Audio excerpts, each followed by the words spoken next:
पुजारी भवानी शंकर पुजारी भवानी शंकर पुजारी गाँव नहीं रहने वाला हूँ। नई में एक समिति बनी हुई है, ये किया जा रहा है। इसमें भगवान दत्तात्रेय की मूर्ति की प्राण प्रतिष्ठा की जाएगी। ये यज्ञ उस पूरे एरिया का एक बहुत ही बड़ा भव्य प्रोग्राम है। इसमें पूरी समिति इन्वॉल्व है। समिति के करीब 100 लोग बड़ा जोरदार सहयोग कर रहे हैं। सभी मिलकर इस प्रोग्राम को भव्य बनाने की कोशिश कर रहे हैं, जो दिनांक 10/4/2025 से चालू होगा।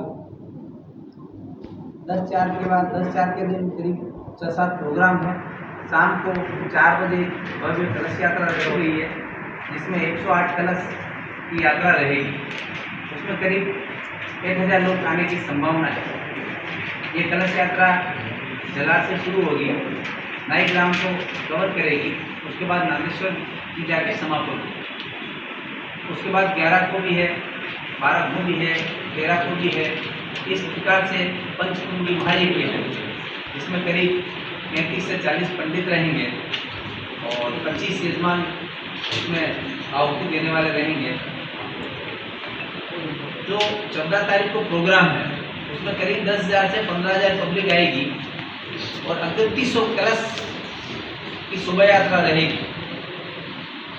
ये जो प्रोग्राम है उस एरिया का भव्य प्रोग्राम है और त्रिवेणी संगम रहेगा। एक यात्रा चोपड़िया गांव से आएगी, जो पोपल्टी, बीड़ा, गड़ा, अलसीगढ़, पई, उस मुंदरी, उस पूरे एरिया को कवर करेगी। दूसरी शोभा यात्रा नया खेड़ा से आएगी, जो कमली, नया खेड़ा, नोरा, इस पूरे एरिया को कवर करेगी और उसका समापन भी नानेश्वर जी में रहेगा। तीसरी शोभा यात्रा नई गांव की जो जलार कुंडी है वहाँ से चालू होगी। जलार से मेघवालों की बस्ती में होके मेन बाजार में होके प्रताप को होते हुए नानेश्वर पहुँचेगी। तीनों ही शोभा यात्रा एक साथ वहाँ पे पहुँचेगी। इसको हमने त्रिवेणी संगम नाम दिया है, जिसके अंदर करीब 50 घोड़े हैं। 10 विसर्जन होगा, तो विसर्जन के बाद भोजन प्रसाद और पूर्णाहुति रखी गई है। पूर्णाहुति करीब 12 बजे होगी, 12:15 बजे के आसपास। तो 1 बजे के आसपास भोजन प्रसाद वितरण किया जाएगा। इसमें मैंने आपको बताया 10,000 से 15,000 पब्लिक करीब रहेगी और अगर 300 कलश रहे। 12 से 15 गाँव आएंगे और अब्दुल सामद जी पधारेंगे और उनका मार्गदर्शन रहेगा। वो 13 तारीख को पधार जाएंगे। तो शोभा यात्रा अलग होगी और कलश यात्रा अलग है जी, 2 यात्रा।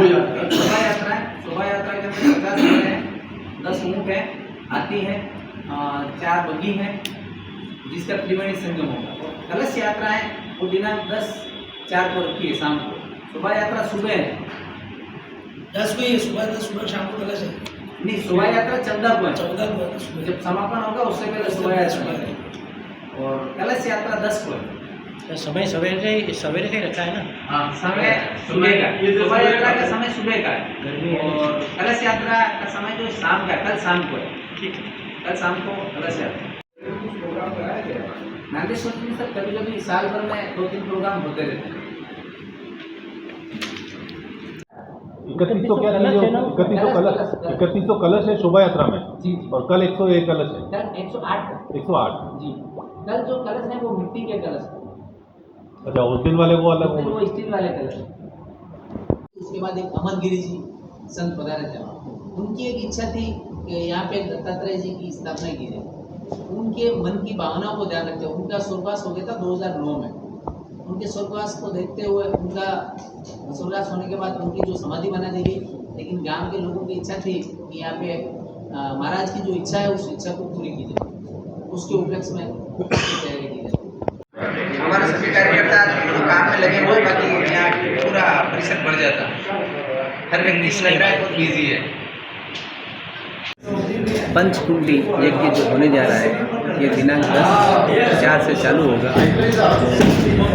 14/4 को समाप्त होगा। 10 को जो प्रोग्राम है हिमाद्री, व्यासशील स्नान, जल कलश यात्रा, मंडप प्रवेश, ब्राह्मण हवरण, गणपति स्थापना, देवी स्थापना, अग्नि स्थापना, 10 तारीख को ये प्रोग्राम रहेंगे। शाम को 4 बजे कलश यात्रा रहेगी, 108 कलश रहेंगे। 11 तारीख को स्थापित देव पूजन, दंडक हवन, स्थापित देव हवन, धान्य दिव्यास, इस प्रकार का प्रोग्राम 11 को रहेगा। शाम को भोजन रहेगा। 12 को स्थापित देव पूजन, हवन एवं रुद्र या मूर्ति न्यास, जलादिवास, ये 12 को रहेगा।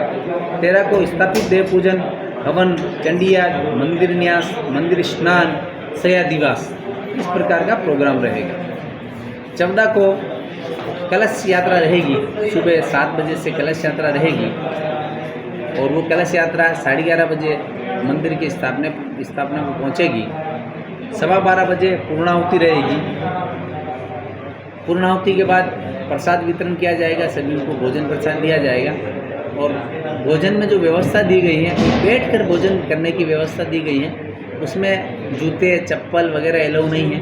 किसी भी प्रकार से जूठा नहीं छोड़े प्रसाद को, और इस प्रकार से उसका लास्ट में विसर्जन किया जाएगा। कितने लोग आ रहे हैं इसमें करीब 10,000 से 15,000 लोग आने की संभावना है, क्योंकि जो शोभा यात्रा है वो त्रिवेणी संगम है, जिसके अंदर वहाँ के आसपास जितने भी गांव हैं, नाई, बुजड़ा, सिसारमा, कुंदरी, नया खेड़ा, नौरा, कमली, चोकड़िया, अलसीगढ़, पई, बीड़ा, गड़ा, ये पूरा जो एरिया है उसको कवर किया जा रहा है। इसके अलावा भी उदयपुर से काफ़ी भक्तजन जो हैं, जिनका परिवार है और वहाँ के जो लोगों की बहन बेटियाँ हैं, आने वाले मेहमान हैं, तो सभी उसमें सम्मिलित रहेंगे। उस आकलन से देखते हो 10,000 से 15,000 पब्लिक आएगी और उन सभी लोगों के भोजन की व्यवस्था की गई। ठीक है।